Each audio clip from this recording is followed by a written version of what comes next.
आपको लग रहा है कि इस बार ये जो नीतीश कुमार के अंतर्गत जो ये चुनाव है ये आखिरी चुनाव होगा बिहार का?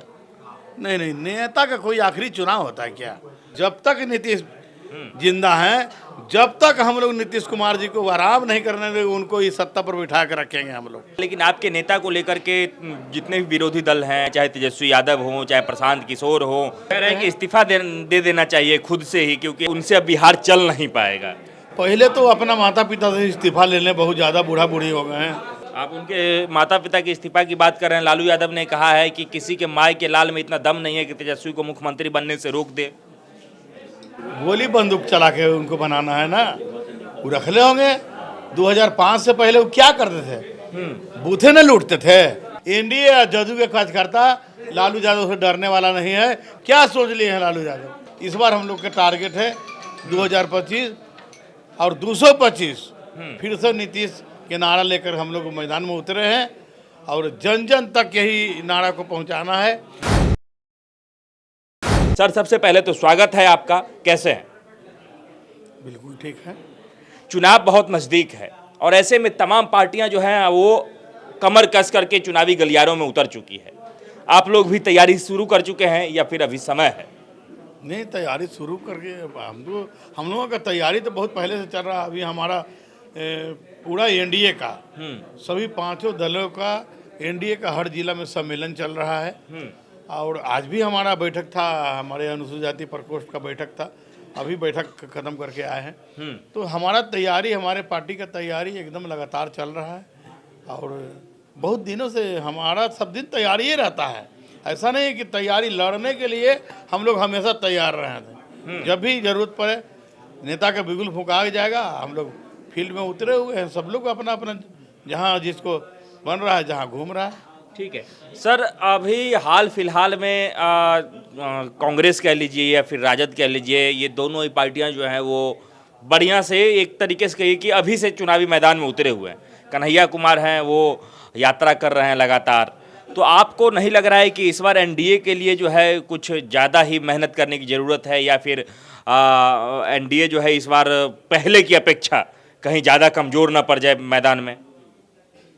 अब देख रहे हैं 20 साल से हमारा सत्ता है यहाँ, और 20 साल से या तो आप मान लीजिए इसको कि वो बिना तैयारी के आरजेडी कांग्रेस लड़ता था। पहले तैयारी नहीं करता था, पहले भी वो तैयारी करता था, तब तो बार बार हार रहा है वो। आज 20 साल से हमारे नेता नीतीश कुमार जीत रहे हैं। तो जब उसका तैयारी हर बार रहता है, इस बार भी है, तो हमारा तैयारी, हमारा एनडीए की तैयारी उससे कमज़ोर कैसे होगा? हमारा सत्ता है और हम कमज़ोर रहेंगे। इसलिए हमारी तैयारी उससे ज़्यादा, दुगना चौगुना सौगुना उससे बढ़ चढ़ के हमारी तैयारी है। अगले बार हम लोग जितना सीट जीते हैं, इस बार हम लोग का टारगेट है 2025 और 225। फिर से नीतीश के नारा लेकर हम लोग मैदान में उतरे हैं और जन जन तक यही नारा को पहुंचाना है कि 2025 और फिर से नीतीश, और 2025 225, यही संकल्प पर हमारा पार्टी काम कर रहा है। ठीक है, आपने संकल्प बताया, लेकिन आपके नेता को लेकर के जितने भी विरोधी दल हैं या फिर जितने भी विरोधी दल के नेता हैं, चाहे तेजस्वी यादव हो, चाहे प्रशांत किशोर हो या फिर लालू यादव हो, उनको मानसिक संतुलन कहते हैं कि मानसिक संतुलन उनका ठीक नहीं है, मानसिक रूप से बीमार बता रहे हैं आपके नेता को। देखिए, अभी आप देखते हैं 4 डिग्री टेम्परेचर बिहार का था, एकदम कितना ठंडा। और 2 महीना तक हमारे नेता बिहार के तमाम जिलों में प्रगति यात्रा के द्वारा हजारों हजार करोड़ सभी जिलों में अपना विकास की योजनाओं के लिए सभी जिलों में घोषणा करके आए हैं और सभी जिलों में काम लग गया है। तो बताइए, जो आदमी इतना ठंडा में 4 डिग्री सेल्सियस ठंडा में 2 महीना लगातार पूरे बिहार के प्रगति यात्रा करके आया हो, उसके बारे में जो बिहार को बदहाल बिहार को खुश माने कहाँ से कहाँ लाके नीतीश कुमार पहुँचाए हैं, वो मानसिक रूप से बताइए कि कैसे हो सकता है? कि इस्तीफा दे देना चाहिए खुद से ही, क्योंकि अब उनके मतलब कि उनसे अब बिहार चल नहीं पाएगा। पहले तो अपना माता पिता से इस्तीफा ले लें, बहुत ज़्यादा बूढ़ा बूढ़ी हो गए हैं। पहले अपना माता पिता से इस्तीफा ले लेना, उसके बाद ना इस्तीफा की बात करें। आप उनके माता पिता के इस्तीफा की बात कर रहे हैं। लालू यादव ने कहा है कि किसी के माई के लाल में इतना दम नहीं है कि तेजस्वी को मुख्यमंत्री बनने से रोक दे। गोली बंदूक चला के उनको बनाना है ना, वो रख ले होंगे। 2005 से पहले वो क्या करते थे? बूथे न लूटते थे। तो हो सकता है कि इस बार उनको बूथ लूटने का तो इस बार फिर फरमान जारी कर रहे हैं कि बूथ लूट के बना लो। तो लालू यादव ये भरम में न रहें कि 2005 के बिहार पहले का बिहार नहीं है, ये नीतीश कुमार का बिहार है, 2005 के बाद का बिहार है। और ये धमकी देने से एनडीए या जदयू के कार्यकर्ता लालू यादव से डरने वाला नहीं है कि आप जबरदस्ती अपने बेटे को मुख्यमंत्री बना दीजिएगा और हम लोग बूथ पर हाथ धर के बैठेंगे कि आप अपना पूरा वोट छाप लीजिए और हम लोग वोट नहीं देंगे, हम लोग घरे रहेंगे।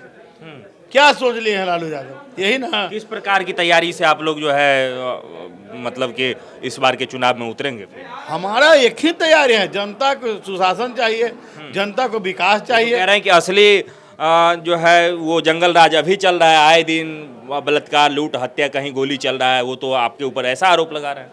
उनको पूछिए तेजस्वी यादव से और उनके बाबूजी से, सबसे पूछिए कि 118 नरसंहार किसके राज में हुआ? हमारे नेता के नीतीश कुमार के राज में एक भी नरसंहार बताएं कि कहीं नरसंहार हुआ? उनके जमाने में बाथे नरसंहार, तो सेनारी नरसंहार, पिपरा नरसंहार, कितना नरसंहार गिनाइएगा? सैकड़ों लोगों को, दर्जनों लोगों को एक रात में एक जगह ही काट दिया जाता था। हिंदू मुस्लिम की झगड़ा, और हमारे नेता के निधन में न तो हिंदू मुस्लिम के झगड़ा और न ही तो कहीं नरसंहार हुआ है। और हमारे नेता की कहाँ तुलना है भाई? वो लोग का कोई तुलना नहीं है। सर बाकी अगर यदि हम बात करें पूरे बिहार की, तो वहाँ अगर बाहर के राज्यों में चर्चा होता है कि बिहार में विकास के नाम पे राजनीति नहीं होती है, शिक्षा के नाम पे, रोजगार के नाम पे राजनीति नहीं किया जाता है। तो क्या इस बार भी वही पुराने लीग पे चुनाव होगा, जातिगत समीकरण के आधार पे, या फिर कुछ अलग मापदंड है आप लोगों का? देखिए, हमारा पार्टी जातिगत आधार पर चुनाव नहीं लड़ता है। हमारा पार्टी विकास के आधार पर चुनाव लड़ता है। हमारे नेता विकास को अहमियत देते हैं और परिवारवाद को अहमियत हमारे नेता नहीं देते हैं। विकास को अहमियत देते हैं और विकास के नाम पर हम चुनाव लड़ते हैं। और सुशासन और विकास हमारे नेता का प्राथमिकता है, और विकास और सुशासन के नाम पर भी हम लोग फिर बिहार के चुनाव में जाएंगे। हम लोग विकास के नाम पर चुनाव हर बार लड़ते हैं और विकास के नाम पर इस बार भी हम लोग चुनाव लड़ेंगे। कई बार जब मैं जनता से बातचीत करता हूं तो वो कहते हैं कि इस बार फिर से आप चुनावी मैदान में उतरेंगे, विधायक का टिकट। तो क्या कुछ पार्टी में ऐसा चल रहा है? किस विधानसभा क्षेत्र से आप उतरने की जो है वो सोच रहे हैं? इस बार तो हम फुलवारी विधानसभा में दौरा कर रहे हैं, फुलवारी से चुनाव लड़ना चाहते हैं। और नेता, जब हम लोग के समीक्षा बैठक हुआ था उस समय नेता का इशारा हुआ था कि हमने जब चर्चा छेड़ा था कि सर हमारे विधानसभा से हमको इतना 78,000 वोट आया और फिर भी हम लोग कैसे गड़बड़ाया, तो माननीय नेता मीटिंग में ही सब लोगों के सामने, कई विधायक और मंत्री के सामने नेता ने बोला कि भाई अरुण जी इस बार फिर आपको चुनाव लड़ना है। तो जब नेता बोले थे आज से 6 महीना पहले, 7 महीना पहले एक मीटिंग में, उस समय से मैं लगातार हम अपने क्षेत्र में लगे हुए हैं। क्योंकि आप अनुसूचित जाति के प्रभारी हैं पूरे बिहार में, तो क्या उनके लिए कुछ पहल आपके लिए मन में हो कि नहीं, कुछ जरूरी ऐसा स्टेप हो जो अपनाना चाह रहे हैं, अभी तक नहीं हुआ हो? और हमारा नेता का फैसला सब लोग मानता है और हम भी अपने नेता का फैसला मानेंगे। ऐसा क्या है? नेता का आदेश हुआ, 2015 में हम एमएलए थे, मसौरी से विधायक थे हम, लेकिन हमारा गठबंधन में सीट चला गया तो हम चुनाव नहीं लड़े तो पार्टी का काम करते, पार्टी की सेवा, नीतीश कुमार जी को छोड़ के कभी नहीं हटे और आगे भी नहीं हटेंगे। हम नीतीश कुमार के साथ हैं और रहेंगे। तो आपको लग रहा है कि इस बार ये जो नीतीश कुमार के अंतर्गत जो ये चुनाव है, ये आखिरी चुनाव होगा बिहार का? नहीं, नेता का कोई आखिरी चुनाव होता है क्या? नेता कोई आखिरी चुनाव होता है? नहीं, उनके अधीन हम कह रहे हैं। नहीं, चुनाव तो होगा, लेकिन उनके अंतर्गत इतना बड़ा चुनाव, ये अंतिम चुनाव होगा उनके लिए? बिल्कुल नहीं। अंतिम चुनाव कैसे होगा हमारे नेता के? हम लोग उनको बैठने देंगे थोड़े। हमारा बिहार का जनता जब तक नीतीश जिंदा है, जब तक हम लोग नीतीश कुमार जी को आराम नहीं करने देंगे, उनको इस सत्ता पर बिठा के रखेंगे। हम लोग सत्ता पे बैठा के रखेंगे। समय देने के लिए बहुत बहुत धन्यवाद सर। आप इस वीडियो को लेकर क्या कहना चाहते हैं कमेंट बॉक्स में जरूर बताइएगा। मसौढ़ी के पूर्व विधायक हैं और इस बार फुलवारी विधानसभा क्षेत्र जो है, यहाँ से चुनाव लड़ने की तैयारियां चल रही हैं। अब आगे आपके मन में जो भी प्रश्न हो जरूर पूछिएगा। अगर अगली बार हम इनसे मिलेंगे तो वो जरूर पूछेंगे।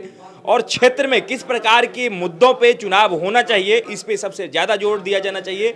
जाति मत मजहब को छोड़ करके शिक्षा, रोजगार और बाकी चीज़ों पर में ज़्यादा ध्यान देना चाहिए नेताओं को भी और जनता को भी। यही हम भी चाहते हैं और तमाम जो बिहार प्रदेश के लोग हैं वो चाहते हैं। दीजिए इजाज़त, मिलेंगे अगली वीडियो में। धन्यवाद, नमस्कार।